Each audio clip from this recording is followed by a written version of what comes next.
چاہوں گی مولانا طارق جمیل صاحب کو۔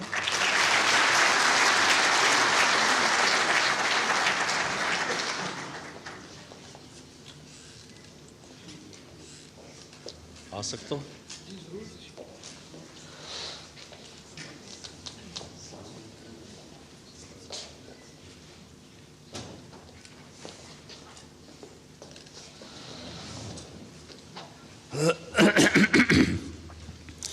السلام علیکم ورحمۃ اللہ وبرکاتہ۔ الحمد للہ الذی رفع السماء بقدرته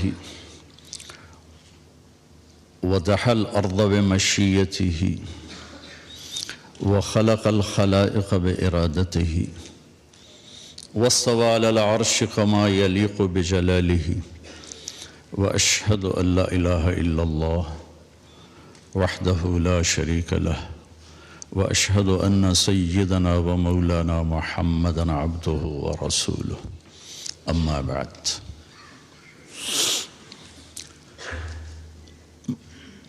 جناب محترم چیف جسٹس صاحب، میں نے ترتیب بدلی ہے، وزیر اعظم صاحب آپ کو دوسرے نمبر پہ لیا ہے کہ آپ کو اللہ پہلے نمبر پہ رکھتا ہے، میں نے بھی پہلے نمبر پہ رکھا ہے۔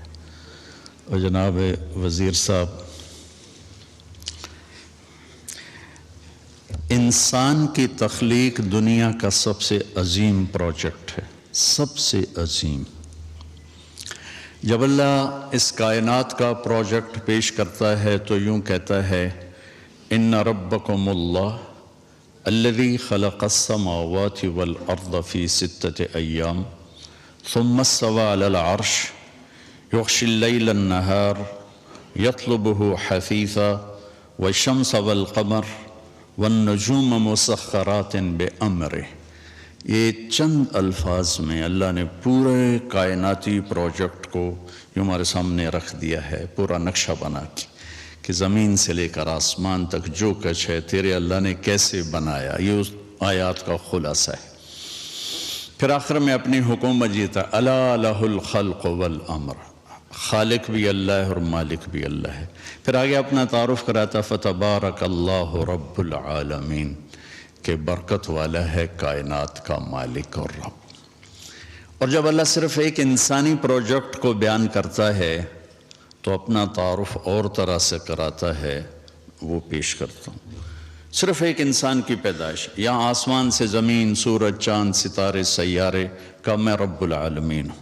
لیکن جب آپ صرف انسان کہے گا وَلَقَدْ خَلَقْنَا الْإِنسَانَ مِنْ سُلَالَةٍ مِنْ طِينٍ، مٹی سے نکالا، ثم جعلناہ نطفۃ فی قرار مکین، پھر ماں کے پیٹ میں ٹھہرایا پانی بنا کے، ثم خلقنا النطفۃ علقہ، پھر اسے ایک جونک بنایا، فخلقنا العلقۃ مضغہ، پھر اسے ایک لوتھڑا بنایا، فخلقنا المضغۃ عظاما، پھر اس میں ہڈیوں کو پرویا، فکسونا العظام لحما، پھر اس پر گوشت کو چڑھایا، ثم انشأناہ خلقا آخر، پھر یہ شکل عطا فرمائی۔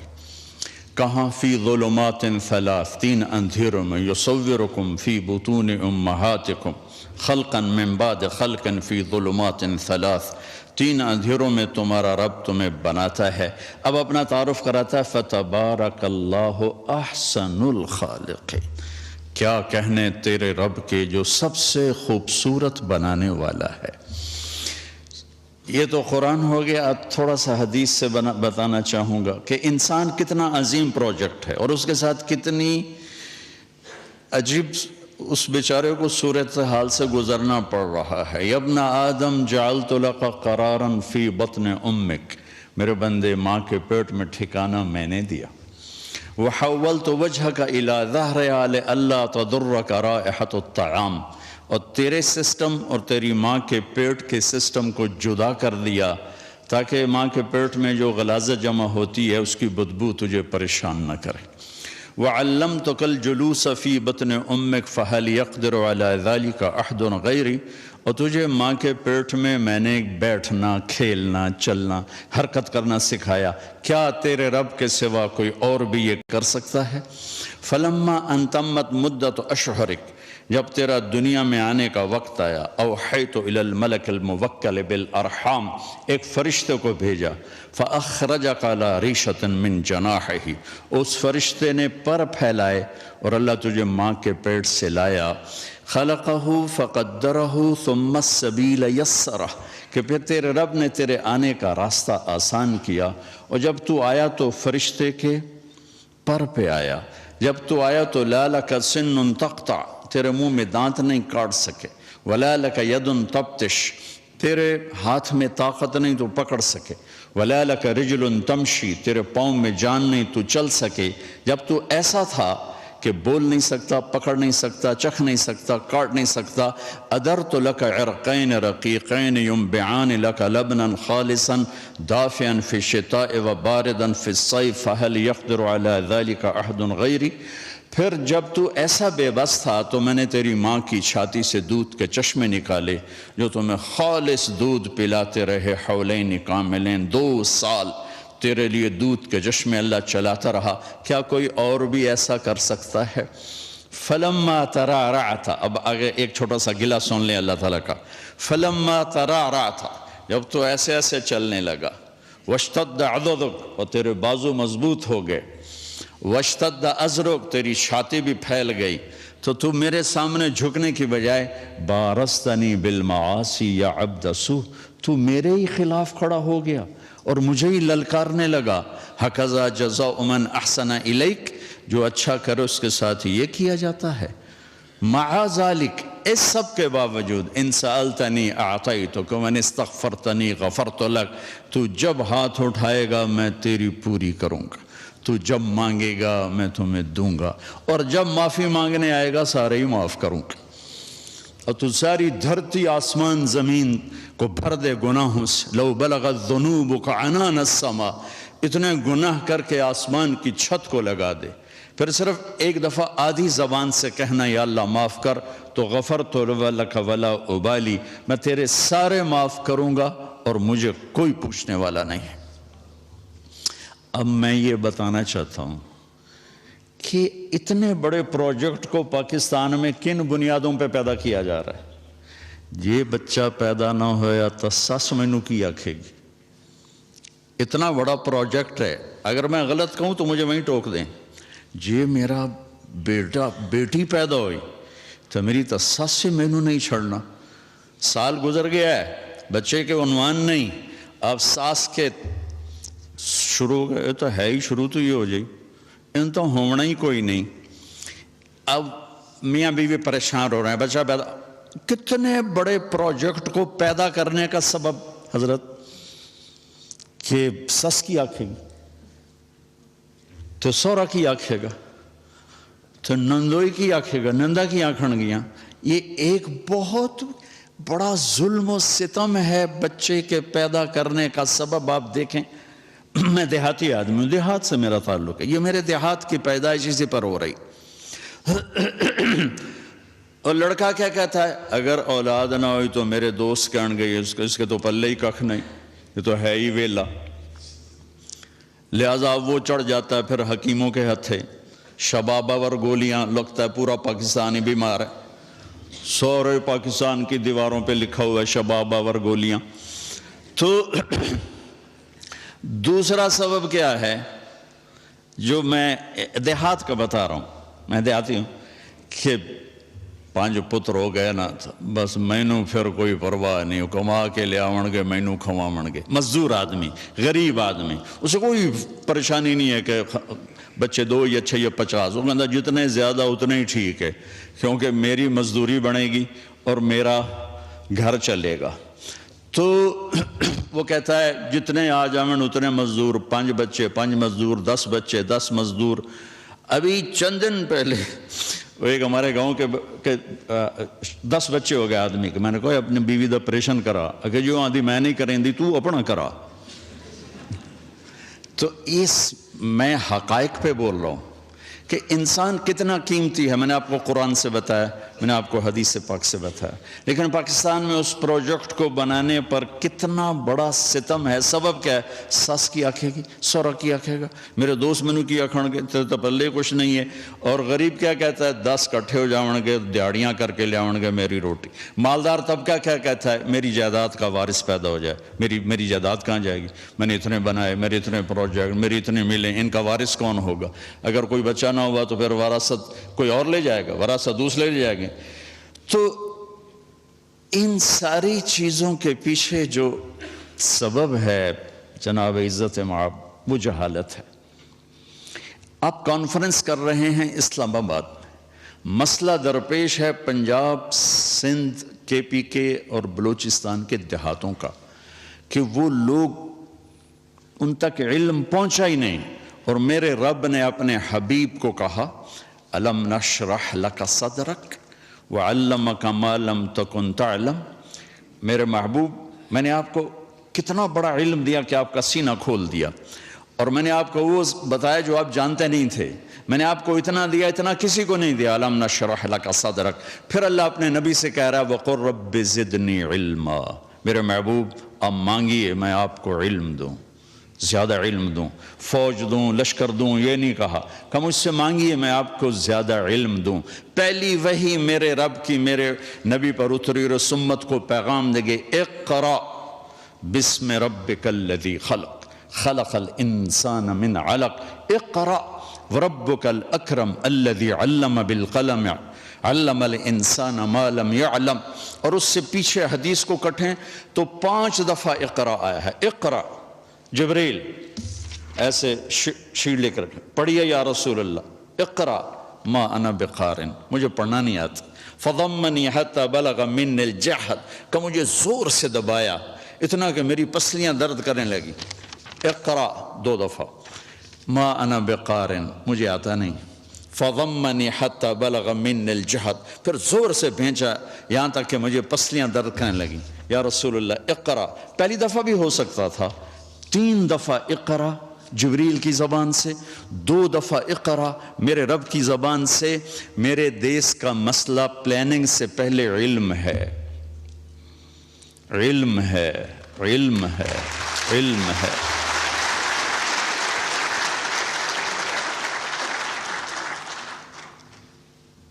میں ابراہیم علیہ السلام کی ایک دعا، ساری حکومت بیٹھی ہوئی ہے، یہ سارے معزز قاضی صاحبان بیٹھے ہوئے ہیں.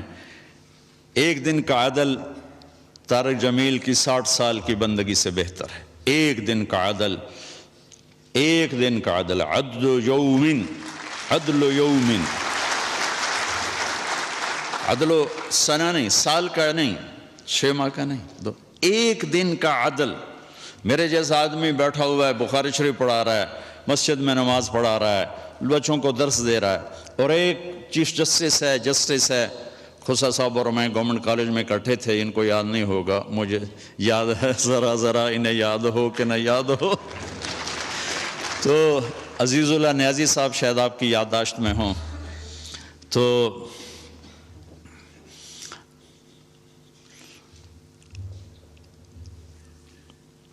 ابراہیم علیہ السلام کی ایک دعا بتانا اجازت چاہوں گا. ابراہیم علیہ السلام نے جب مکے کی بنیاد رکھی تو 3 دعائیں مانگی. یہ 3 دعائیں کسی بھی فلاحی ریاست، مجھے یہ اینکر کہنے لگا کہ سوال جواب میں نا کہ کیا وزیر اعظم صاحب پاکستان کو فلاحی ریاست مدینے والی بنا دیں گے؟ میں نے کہا بنانے والا تو اللہ ہے، ہم تو تنکا بھی نہیں اٹھا سکتے اپنی طاقت سے. ہاں حکمران کی نیت کا اثر ضرور پڑتا ہے. اگر اور یہ پہلا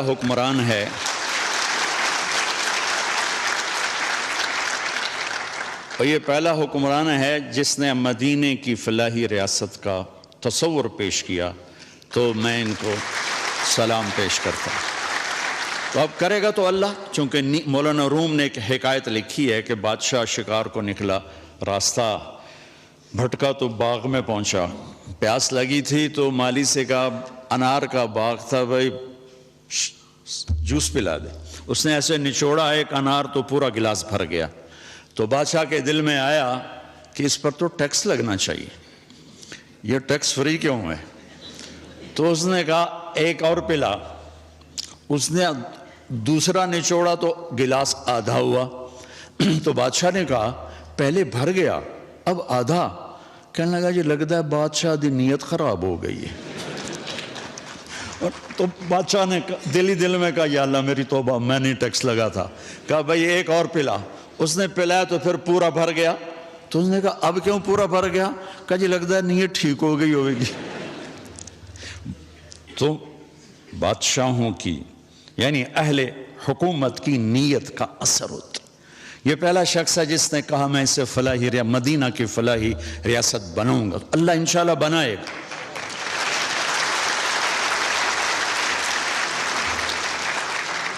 ہم یہ کیوں کہیں کہ نہیں ہو سکتا؟ کیوں نہیں ہو سکتا؟ انما امرہ اذا اراد شیئا ان یقول له کن فیکون فسبحان الذی بیدہ ملکوت کل شیء والیہ ترجعون. جب کرنا اللہ نے ہے تو طارق جمیل کیا اور عمران خان کیا؟ نیت ہماری دیکھے گا، ہمارا جذبہ دیکھے گا. تو میں ابراہیم علیہ السلام کی دعا میں 3 بنیادیں ہیں، ان 3 بنیادوں کو اٹھایا جائے گا تو یہ ذیلی مسئلے خود بخود حل ہوتے چلے جائیں گے. جب وہ بنیاد ڈالی تو کہا وَإِذْ قَالَ إِبْرَاهِيمُ رَبِّ اجْعَلْ هَذَا الْبَلَدَ آمِنًا. یا اللہ اس شہر کو امن والا بنا دے.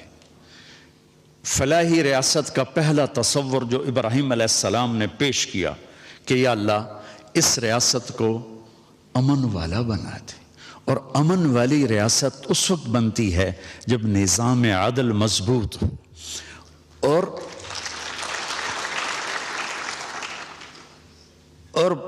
پولیس مضبوط ہو. پولیس پر سیاسی لوگوں کا جب تک تسلط رہے گا نظام لوگوں کو انصاف نہیں مل سکتا.